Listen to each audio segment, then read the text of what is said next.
എന്താ സ്വപ്നം കാണാണോ? ഓരോന്ന് ആലോചിച്ചങ്ങനെ. എന്നാൽ നമുക്ക് രണ്ടൂർ കൂടി ഇരുന്ന് കുറച്ചേരം ആലോചിക്കാം. എക്സ്ക്യൂസ് മീ പേഷ്യന്റ്, ആ വാക്മാൻ തിരികെ കൊടുക്കണം. ഇത് 106 തൊണ്ടയ്ക്ക് ട്യൂമറായി വന്ന പേഷ്യന്റേതായിരുന്നു. അയാളിപ്പോ അതേ മരിച്ചു.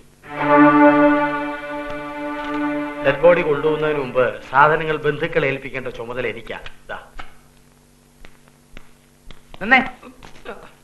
തൊണ്ടയ്ക്ക് അസുഖം വന്ന് കിടക്കുന്ന ഒരു രോഗിയോടാണോ അതേ രോഗം വന്ന് മരിച്ച ഒരാളുടെ കാര്യം വന്ന് പറയുന്നത്? തൊണ്ടയ്ക്ക് അസുഖം ഒന്ന് മരിച്ച പിന്നെ മണ്ടയ്ക്ക് അസുഖം ഒന്ന് മരിച്ചെന്ന് പറയണോ? ഈ സാധനം തനിക്ക് തിരിച്ചു കിട്ടാം, അത്രയല്ലേ ഉള്ളൂ. അതിന് വേറെ കാരണം പറഞ്ഞാൽ പോരെ. ഭാവനാ സൃഷ്ടികൾ ഉണ്ടാക്കാൻ ഞാനൊരു നോവലിസ്റ്റ് അല്ല. ഒരച്ഛന്റെ ചിലപ്പോൾ നോവലിസ്റ്റും കവിയൊക്കെ ആകേണ്ടി വരും. വേണ്ട, കാഥികനും കൂടെ ആവാം.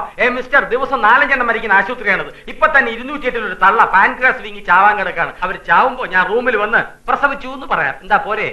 എന്താ കുന്തമുങ്ങിയോട് നോക്കുന്നത്? സത്യം സത്യമായിട്ട് പറയുന്ന ഒരു അറ്റൻഡറാണ് ഞാൻ. അപ്പൊ എല്ലാ സത്യങ്ങളും വിളിച്ചു പറയൂ. വിളിച്ചു പറയും. ഉറപ്പാണോ? ഉറപ്പാണ്. എന്നാലേ താൻ കല്യാണം കഴിക്കാൻ പോവല്ലേ? ആണെങ്കിൽ ആദ്യ രാത്രി നടക്കാൻ പോകുന്ന കാര്യങ്ങൾ എല്ലാവരോടും വിളിച്ചു കൂവോ? വിളിച്ചു കൂവും. അയ്യേ, അത് മോശമല്ലേ? എല്ലാ സത്യങ്ങളും വിളിച്ചു പറയാനുള്ളതല്ലേ ഗോപാൽജി? അങ്ങനെയും ചില സത്യങ്ങളുണ്ടോ? അതെന്ത് സത്യം? ജോൺസന് ബയോപ്സി ഉണ്ട്. ബി ബ്ലോക്കിലേക്ക് പോന്നോളൂ.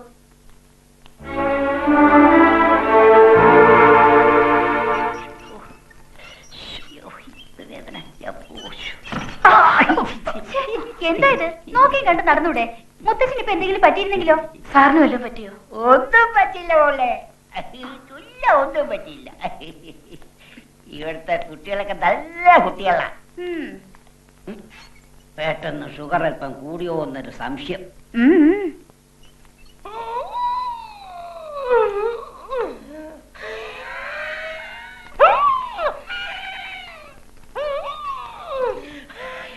എന്താ സദാശിവൻ നടന്നു വലിക്കണേ? വല്ലയിടത്തും കിടന്നു വലിച്ചാ പോരെ?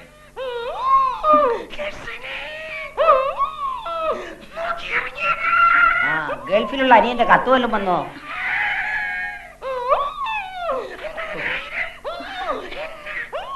ഈ സമയത്താണോ വിശേഷങ്ങൾ അറിയണ്ടേ?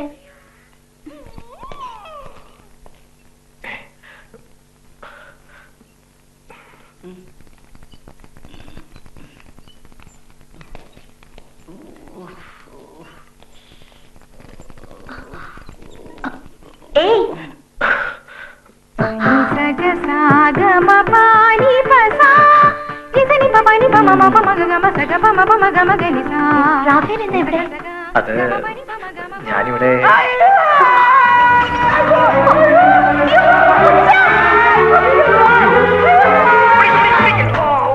എന്റെ ഗുരുവായൂരപ്പ രക്ഷപ്പെട്ട്. ബെഡിൽ കിടക്കാനല്ലേ ഡോക്ടർ പറഞ്ഞത്? ആരും കൂട്ടിനില്ലാതെ ഈ കുന്തത്തേക്ക് ഓടി നടക്കാൻ ഇതെന്താ നെഹ്റു സ്റ്റേഡിയം ആണോ? അയ്യോ, എന്റെ കൊച്ചുമോള് തള്ളിക്കൊണ്ടുവന്നതാ. പെട്ടെന്ന് പിടിവിട്ടു പോയി. പിന്നെ ഒരു പോക്കായിരുന്നു. ഞാൻ വന്ന് രക്ഷിച്ചില്ലേ കാണാമായിരുന്നു. ഇപ്പൊ സെക്കൻഡ് ഫ്ലോറിന്റെ ബേസ്മെന്റിൽ കിടന്നേനെ. അങ്ങ് ഒരു പോക്ക് പോയേനെ. ഓ, ഇയാളുടെ വർത്താനം കേട്ടോ ഓശാരത്തിലാണ് ചെയ്യുന്നത് തോന്നുമല്ലോ. വരുന്നതിന് പോകുന്നതിന് ശരിക്ക് എന്നെ പഠിക്കല്ലേ? പിന്നെന്താ? തന്നെ രക്ഷിച്ചതിന്റെ കരണക്കുറ്റിക്ക് അടിക്കണം. പോയി കിടന്നുറങ്ങും മൂപ്പിന്നെ, നന്ദിയില്ലാത്ത ജന്തു. ആഹാ,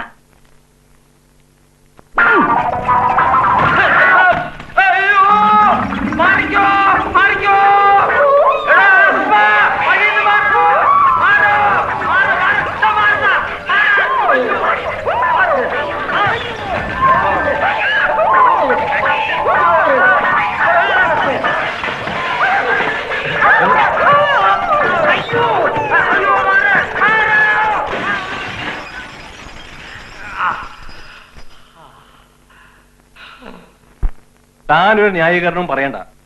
എത്ര രൂപയുടെ നാശനഷ്ടങ്ങളാണ് താൻ ഉണ്ടാക്കിയത്? ഈ നിമിഷം തന്നെ പിരിച്ചു വിടേണ്ടതാ. ഒരു രോഗിയെ രക്ഷിക്കാനുള്ള തീവ്ര യത്നത്തിനിടയിൽ താൻ ഒരു രോഗിയെ രക്ഷപ്പെട്ട നോക്കിയ കാരണം ഇപ്പൊ എത്ര രോഗികൾ ഇന്റൻസീവിലാണെന്ന് അറിയാമോ? അറിയാം സർ, മൊത്തം 7 പേർ. ഏകദേശം 10,000 രൂപയുടെ സാധനങ്ങളും നശിപ്പിച്ചു. അതുകൊണ്ട് അടുത്ത മാസം മുതൽ തന്റെ പകുതി ശമ്പളം കട്ട് ചെയ്യാൻ തീരുമാനിച്ചിരിക്കുകയാണ്. സർ, പവർ കട്ടും പണക്കെട്ടും കൂടി താങ്ങാനാവില്ല സർ. ഒറ്റത്തടിയായിട്ട് ജീവിക്കുന്ന എനിക്ക് പകുതി ശക്കള പരിപ്പോടമാക്കാൻ പോലും തികയില്ല. ഇന്നു മുതൽ വട തിന്നണ്ട, തനിക്ക് പോവാം. അപ്പൊ ശമ്പളം പാതിയെ തരൂ.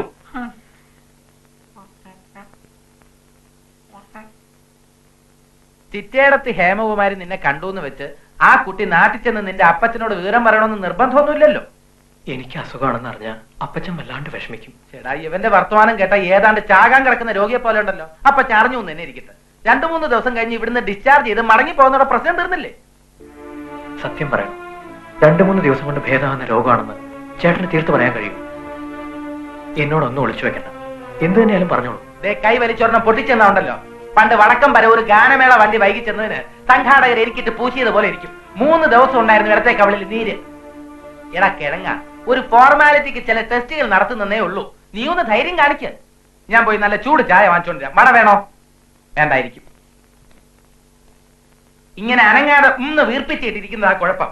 ഒരു മൂളിപ്പാട്ടൊക്കെ പാട്. ഈ ഫിസിയോതെറാപ്പി എന്ന് കേട്ടിട്ടില്ലേ? അതേപോലെ തൊണ്ടയ്ക്കും വേണം ചെറിയ തെറാപ്പി. ഇങ്ങനെ ഇല്ലാത്ത കാര്യങ്ങളെ കുറിച്ച് ഓർത്ത് വിഷമിക്കാൻ നിന്നാ അതിനെ നേരം കാണും. അയ്യേ, കൊച്ചു കുട്ടികളെ പോലെ കണ്ണൊക്കെ നിറച്ച് ഇത്രയ്ക്ക് തൊട്ടാവാടിയാണോ? ഇല്ല, എനിക്കറിയാം. എല്ലാവരും എന്നിൽ നിന്ന് എന്തൊക്കെയോ മറച്ചു വെക്കാൻ. എനിക്കിനി പാടാൻ പറ്റില്ല. വളരെ ശരിയാ. ഇപ്പൊ പാടാൻ പറ്റില്ല. കുറച്ച് കഴിയുമ്പോ നട്ടല് ചെറുതായിട്ട് വളയും. അത് കഴിയുമ്പോ ഒരു വാല് മുളയ്ക്കും. തെറ്റ് എന്റെയാ. നിന്നെ വല്ല ഊളംപാറയിലോ കുതിരവട്ടത്തോ കൊണ്ട് അഡ്മിറ്റ് ചെയ്യേണ്ടതായിരുന്നു. ഇനി നിന്നെ ആശ്വസിപ്പിക്കാൻ ഞാനില്ല. ഞാൻ അവന്റെ അപ്പച്ചനെ വിവരം അറിയിക്കാൻ പോവാ. അപ്പച്ചൻ അറിഞ്ഞാൽ? ഒരു കുഴപ്പമില്ല. ഇന്നത്തെ പ്രത്യേക സാഹചര്യത്തിൽ അങ്ങേര് ഇവിടെ എത്തിയാലേ എനിക്കിവിടെ പിടിച്ചിരിക്കാൻ പറ്റൂ. നമ്മുടെ ഈ സോഫ്റ്റ് ലൈൻ ഒന്നും ഇവന്റെ അടുത്ത് പറ്റില്ല. അങ്ങേരുടെ കുന്നംകുളം ഭാഷയിലുള്ള 10 തെറി കേട്ടാലേ അവൻ ശരിയാവും. ഞാൻ മടങ്ങി വരുന്ന ഒരു കുട്ടി ഇവിടെ കാണുമല്ലോ എന്നിരുന്ന് എപ്പോഴും ഇവിടെ നിൽക്കണ്ട. അത് കൂടുതൽ അസുഖങ്ങൾ ഉണ്ടാക്കും. അവസാനം ഭ്രാന്ത ചികിത്സയ്ക്ക് ഞാൻ ഇവനെ കൊണ്ട് വല്ല ജനാല അടച്ചിട്ടുണ്ട്. ജനാല അടച്ചിട്ടുണ്ട്. തുറന്നിട്ടറ ശവി. പാട്ടും കേട്ട് ഒന്ന് ഇറച്ചി വെട്ടാന്ന് വെച്ചാ അതും സമ്മതിക്കില്ല.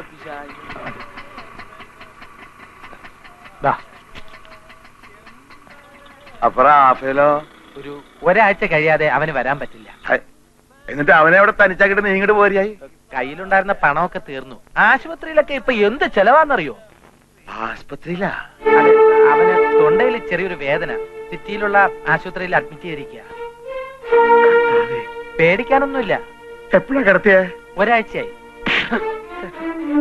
എന്റെ മോനെ ഒരാഴ്ച ആശുപത്രി കിടത്ത് നീ ഇപ്പഴാ വന്ന് പറഞ്ഞേ? എന്റെ മോനെ എന്തുണ്ടാ പറ്റിയേ? പേടിക്കാനൊന്നും ഇല്ലെന്ന് പറഞ്ഞില്ലേ കാർലോസ് ചേട്ടാ? ഇവിടെ ഇറക്കിയാ.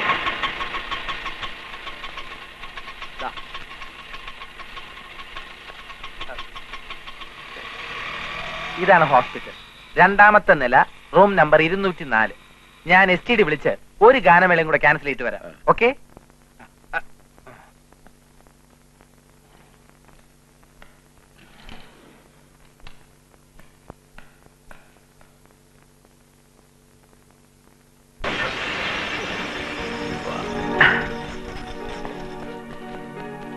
എടോ, തനിക്കെന്താ കണ്ണു കണ്ടൂടെ? മനുഷ്യൻ നടക്കുന്ന വഴിക്ക് ചില്ലുകൊണ്ട് വെച്ചിട്ട് പോക്കത്തിനും പറ. നിങ്ങൾ ആരാ? പേഷ്യന്റ് ആണോ? എന്തോട്ട് പേഷ്യന്റ്? എന്റെ പേര് കാർലോസ് ആണ്. കാലം കാർലോസ് എന്ന് പറഞ്ഞാലേ അറിയൂ. കശാപ്പുകാരനാണ്. ആ പൊട്ടിച്ച ഗ്ലാസിന്റെ പൈസ വേഗം അടച്ചേ. പൈസയോ? പേടിപ്പിക്കാൻ പൈസ എനിക്ക് പ്രശ്നമില്ലാട്ടോ. പൊള്ളാച്ചിന്ന് 100 എരുമനെ കൊണ്ടുവന്ന് മറിച്ച് വിറ്റിട്ട് ഈ ആശുപത്രി ഞാൻ വിലക്കാൻ വാങ്ങും. കൂടുതൽ സംസാരിക്കണ്ട. ഓഹോ, ഈ പറഞ്ഞത് ചെയ്തിട്ട് വല്ല സർക്കാർ ആശുപത്രിയിലും പൊയ്ക്കോ. സർക്കാർ ആശുപത്രിയിൽ എന്താ മോടെ അമ്മായിയമ്മ കിടപ്പുണ്ടാ? എന്റെ ആരുമില്ലട്ടോ. എന്റെ മോൻ റാഫേൽ ഇവിടാണ്. ഏത് റൂമിലാ നിങ്ങളുടെ മകൻ റാഫേൽ കിടക്കുന്നത്? 2ാം നിലയില് 204. നിങ്ങൾക്ക് ആശുപത്രി തെറ്റിക്കാണും. 204 റാഫേൽ അല്ല, ഒരു ജോൺസണാ. ജോൺസണാ? ഹൈ, നിങ്ങളെ കൂടെ അവന്റെ പേരെ മാറ്റിയ റാഫലാണ്. ഈ സിനിമയിലൊക്കെ പാടില്ലേ? മറന്നോ നീ നിലാവിൽ നമ്മളാദ്യം കണ്ടൊരാ രാത്രി. അതൊക്കെ അവൻ പാടിയാണേ. ഞാനവന്റെ അപ്പന്നെ. സംശയന്റെ ആർക്കെങ്കിലും എന്നോട് റൂമിലേക്ക് വന്നോളൂ. ഈ സിനിമയിലൊക്കെ പാടാനുള്ള റാഫേൽ എന്റെ മോനെ. വരട്ടെ?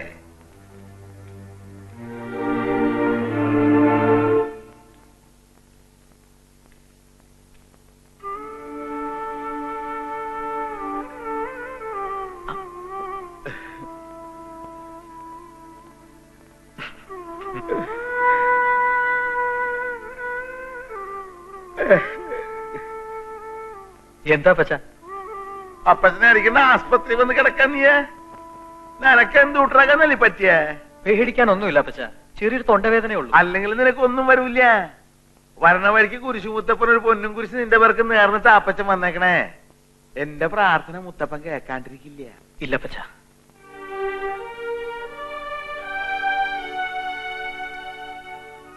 കശാപ്പുകാരന്റെ പ്രാർത്ഥന ദൈവം കേൾക്കില്ല. കൂടത്തിന്റെ അടികൊണ്ട് പിടഞ്ഞു മരിക്കുന്ന മിണ്ടാപ്രാണികളുടെ ശാപം ഞാനായിട്ട് ഇപ്പൊ അനുഭവിച്ചു തീർക്കുക. അപ്പച്ചൻ ഇനിയെങ്കിലും അവറ്റങ്ങളെ കൊല്ലുന്ന പണി അവസാനിപ്പിക്കണം. വേണമെന്ന് വെച്ചിട്ട് ചെയ്യുന്ന പണിയാണോ മോനെ? അപ്പനപ്പനായിട്ട് ചെയ്യുന്ന തൊഴിലല്ലേ?